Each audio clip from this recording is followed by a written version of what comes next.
Welcome to the Military OneSource podcast. Military OneSource is an official program of the Defense Department with tools, information, and resources to help families navigate all aspects of military life. For more information, visit militaryonesource.mil. Welcome to the podcast. I'm Bruce Moody. Today we are joining you from the commissary at Fort Myer, which is in Arlington, Virginia, which is next door to Arlington National Cemetery and down the road a little bit from the Pentagon. So gives you an idea of where we are. And we're in the commissary today because we're going to talk about something called expanded patronage. And if you're a veteran, if you're from a veteran family, or if you know somebody who is a veteran or from a veteran family, I really hope you share this episode because we're going to get into some really important details, because there are some details to understand, and we'll get into that. So I've got a bunch of people here with me, and they're going to walk us through all the details. And trust me, you want to stick around for those details. What we're going to do is folks are going to join us, and as they join us, they're going to introduce themselves. And Pyper, I'm going to start with you, because my first question is to kind of give us a general idea of what is expanded patronage. Yeah, hi, this is Pyper Brenner. I am the Associate Director for Business Policy in the Office of the Undersecretary of Personnel and Readiness, also referred to as PNR. So expanded patronage came around with the National Defense Authorization Act of fiscal year 2019. It included the Purple Heart and Disabled Veterans Equal Access Act of 2018. We also refer to this as the Patronage Expansion Act. This act expanded patronage or provided increased access to shop at or use certain facilities on military installations. The Department of Defense implemented this expansion on January 1st of 2020. Okay, so we've expanded patronage to, like you said, certain. So yeah, we're in the commissary, but it goes beyond that. And spoiler alert, that includes golf courses. So give us a general idea of where it goes. Yes, thanks. So the Patronage Expansion Act actually includes the commissary, the military exchanges, and MWR retail facilities. So as you mentioned, golf courses, bowling centers, marinas, RV parks, those kinds of things. And I think here in a little bit, we're going to get into who now is eligible under the expansion, correct? Yeah, we're going to spend some time on that. And this is where you kind of got to pay attention, because it can get complicated, but we're not going to let it get complicated. So we are going to get into who is eligible. There's different categories of veterans. So help us work through these categories and what it means. Yeah, so I'll run through the list of who is eligible under this expansion, and some of my partners here may help give some clarity so that people understand what some of these terms mean. So first off, our veterans with a service-connected disability are eligible under the expansion, veterans who are Purple Heart recipients, veterans who are former prisoners of war, and individuals who have been approved and designated as the primary family caregivers of an eligible veteran under the Department of Veteran Affairs, their comprehensive assistance for family caregivers. Okay, so I know it was a mouthful, and we're going to unpack that. So, and there's a couple of things that we're going to unpack. One of them is caregivers. It's a category that needs a little bit of explanation, and Dan's going to help us through that. Thank you. Dan, VA here. So currently, for purposes of shopping, eligible caregivers are individuals who are approved and designated as a primary family caregiver of an eligible veteran under VA's program of comprehensive assistance for family caregivers. Eligible caregivers show their VA-issued caregiver patronage letter, which were just mailed out for FY 2025. And they need to bring this to the commissary to have at the register. Yeah, that's important. The other is, you mentioned veterans with service-connected disabilities, and it is possible to have a 0% disability. And for that, we need explanation. So you are? Yes, I'm Jeffery Cereghino with the Veterans Benefits Administration. I'm a special assistant for DoD and military affairs. When a veteran files a disability claim, the VA is really determining two things. The first thing that they're going to determine is whether that their current condition is tied to military service. And secondly, if that's true, then they're going to rate the severity of that disability, how it functions, how it affects their day-to-day life. And that severity rating can range all the way from 0% to 100%. A 0% would be the most minimal impact on the day-to-day life. And though it might not provide monetary compensation, it opens up the access to other VA benefits like healthcare for that condition or life insurance. And in this case, what we're talking today is those veterans being able to come in and use the commissary. So there's probably a lot of people who have served and really haven't taken the steps to determine what their eligibilities are, what their rating might be. If somebody has gotten out and they haven't really done that work, what should they do? What are the steps they should take? Yeah, great question. If an individual believes that they have a current condition that's tied to their military service, that individual should file a claim with the VA. And they can do it several different ways. They can do it by themselves. They can go online. They can submit a claim through the mail. They can walk in person or walk into a regional office to be able to do that. Or if that's challenging, they can get help from a trained professional. And when I talk about like trained professional, an accredited representative that's been accredited through the Veterans Affairs. And I'd be more than happy to make sure that I give a link that you guys can include or a QR code for individuals who are looking to figure out more. Or we also have a link that would let them know how they can check if the individual they're trying to get help from is accredited through the VA. Okay, yeah, we'll definitely get that link in the program notes. Another aspect that I want to get into, it's called the Veteran Health Identification Card. Veterans refer to it as the VHIC. So there's a couple of aspects of the card that I want to get into, and one is that people might have a card that they notice is about to expire, and we want to get into what steps people can take. But first, give us an idea of what the VHIC is, why it's important to veterans, and what they do when it's time to renew it. Hi, I'm Dan Luttrell with the VA DoD Collaboration Office. Just to speak about the VHIC, that's the Veterans Health Identification Card. Veterans who are enrolled in healthcare with the VA are issued this card. And it has the service-connected disability status up in the top right-hand corner, which indicates your eligibility for this benefit to shop. We have some resources available if you have questions about your VHIC.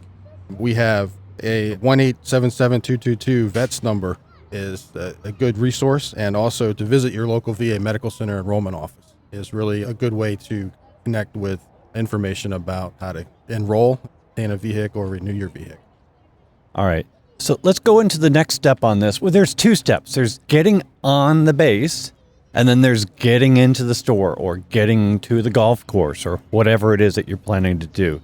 And then to break that even further, there's the first time that you do it and then the times that you do it afterwards. So Pyper is nodding, and she is ready to explain all of this to us. Yeah, so our veterans and caregivers, just like anyone trying to access a base for the first time, you need to stop at your installation visitor control center, and there you will establish your identity, fitness, and purpose for your visit. And when you do that, to establish your identity, that's where you present an acceptable credential. So this is where you would present your VHIC or a state-issued real ID. Once you've done that, then the next step is fitness, and that's where you undergo an on-the-spot criminal record and terrorism check that establishes that your fitness is to come aboard the base. And then the next is a really nice change that we've done recently. The eligibility for on-installation benefits now is verified electronically if you're coming aboard for doing the commissary or the military exchange or any of the MWR facilities. The system will automatically verify if you're eligible to come aboard that base for that purpose. I will make one comment. If you're coming to a base that doesn't have any of those facilities but does have a VA medical facility and you're trying to access for an appointment, you do need to bring proof of that medical appointment because that electronic verification won't happen. So I do just want to clarify that. But yeah, then once you've gone through that process and you've met all three of those identity, fitness, and purpose, they will enroll that VHIC or that real ID. And then for that reoccurring access, so the next time you visit, you don't have to stop at the visitor center. You just proceed to the gate, you present that ID that you enrolled, they will scan it, and it will let you through, and you don't have to stop again at the visitor center unless you have a guest with you. Yeah, we want to get into that. So some veterans need a driver, and that driver may not be an official designated caregiver. So who can this person be? What does that person need to bring with them, and what does the process look like for them? So it's very similar to what I just went through. So any guest, if they're 18 years or older, whether they're the driver for the veteran or just accompanying the veteran, has to follow those same 3 steps. They have to establish identity, fitness, and purpose. Now, because they are with the veteran, they typically won't be allowed to enroll their card. So each time they accompany that veteran, they'll have to go through this process. But yeah, it's as simple as that. And as always, we recommend, if it's first time you're visiting a base or it's been a while, always call ahead to your installation visitor center to make sure that there's nothing unique or specifics going on that may impact your ability to bring a visitor along with you. Let's talk more about that, and that is about just bringing in family members, friends. What's allowed? How many are allowed? What should they bring? And how does that differ from what we've been talking about? It's really very similar, other than different installations may have different numbers of people that a veteran can bring with them. So as I mentioned, it's always good to call ahead, make sure you understand what that installation based on their force protection at that time is allowing, whether they're allowing you to bring just one person with you, 2 people with you, whatever it is. Just always call and verify so that you don't show up and get surprised that maybe something's changed since the last time you visited. And before we change, I do want to mention for those veterans and caregivers that do enroll either their VHIC or their Real ID, that length of enrollment for that recurring access, it stays in effect for either 1 year up to 3 years, or from 1 year from the last time they visited the installation. So if it's been more than a year since you've been there, you're probably going to have to go through that process to re-enroll. And also, if you ever have to renew your VHIC or renew your Real ID, you'll have to go through that initial process again to get your card re-enrolled for that recurring access. Okay, appreciate that. All right, let's just move forward to the checkout aisle. So we're standing here in the Fort Myer Commissary, and we're literally looking at the checkout aisle. And if someone has gotten on the base, they've gone to the commissary, they've filled their shopping cart, what's next? And so it's a 2-part question. What happens the first time they go through checkout? And then what happens after that? I'm Kevin Robinson, Chief of Corporate Communications for the Defense Commissary Agency. And one of the things I want to echo or reinforce what my colleagues have already talked about, before you actually go to the store, before you actually come on post, please check your VHIC card to make sure it's current. And if you get through the base access and you're at the store and you're at the checkout, if you have a functioning VHIC card, if everything is current, there will be no issues. If, though, your VHIC isn't current, people will allow you to do your first transactions with your VA-issued service-connected letter, but that's just the first transaction. So the next time you come back, it's definitely important that you have your updated VHIC card with you. Interesting. All right. Now, another question I have since you're with us. If a veteran hasn't been to the commissary in a while, they should probably know it's been changing over the years. Definitely. This is not your grandparents' commissary. There have been a lot of updates over the years in the amount of products we carry, the quality of products. For example, commissaries now have a lot of coupons associated with them. We have private label products called commissary store brands, which save patrons even more money. And we have dietitian approved products and recipes, which help a lot of us who are trying to watch our weight or eat healthy, make good choices when they're walking up and down the aisle. And last, but certainly not least, the commissary is a good meeting place for the military community.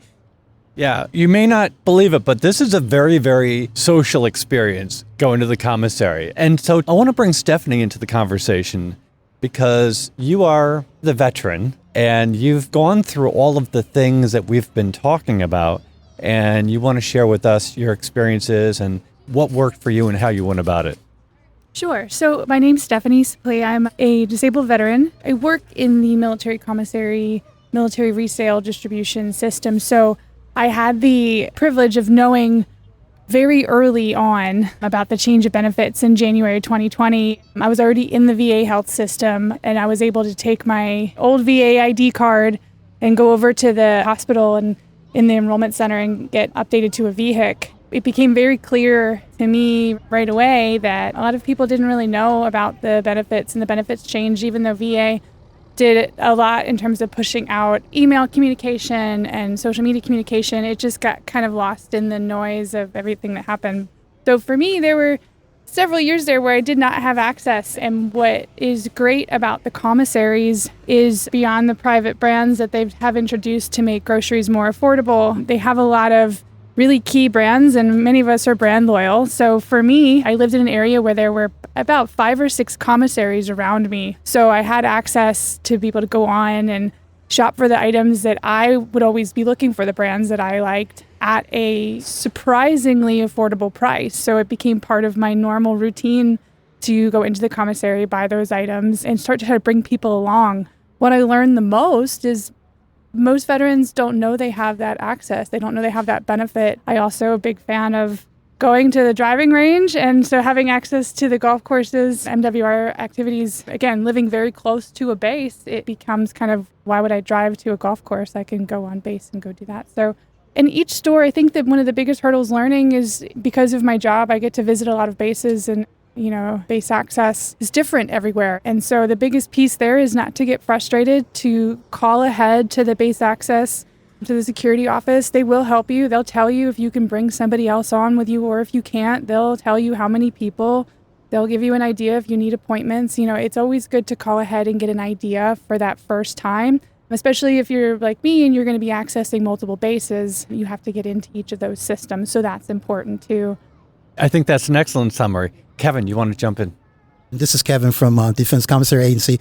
I just want to add that this is a benefit that veterans have sacrificed and served for. It's their benefit. It's their opportunity to save $25 on every $100 they spend. It's a great benefit to follow on to your service. But as a veteran who also shops in the commissary, please don't leave money on the table. So take advantage of this benefit. It's yours.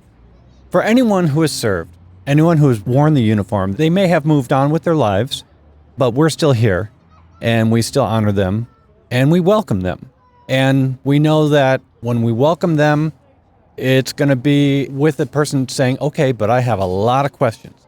And that's okay, because there are going to be people at every point to answer those questions. Starting with this podcast, and I really mean it when I hope that you share it with people who are veterans so that they know first steps to take. Between the conversation we've had here, the links we'll put in the program notes.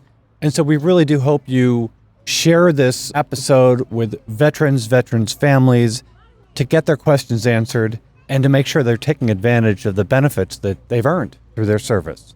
So with that, I will say thank you all for joining me today, and want to remind everybody that Military OneSource is an official resource of the Defense Department. We always like to hear from you if you have any questions about what you've heard today, any comments. There's a link in the program notes. If you have an idea for a future podcast, also use the link in the program notes. And be sure to subscribe to this podcast wherever you listen to podcasts, because we cover a wide range of topics to help military families navigate military life. I'm Bruce Moody. Thank you for listening. Take care. Bye-bye.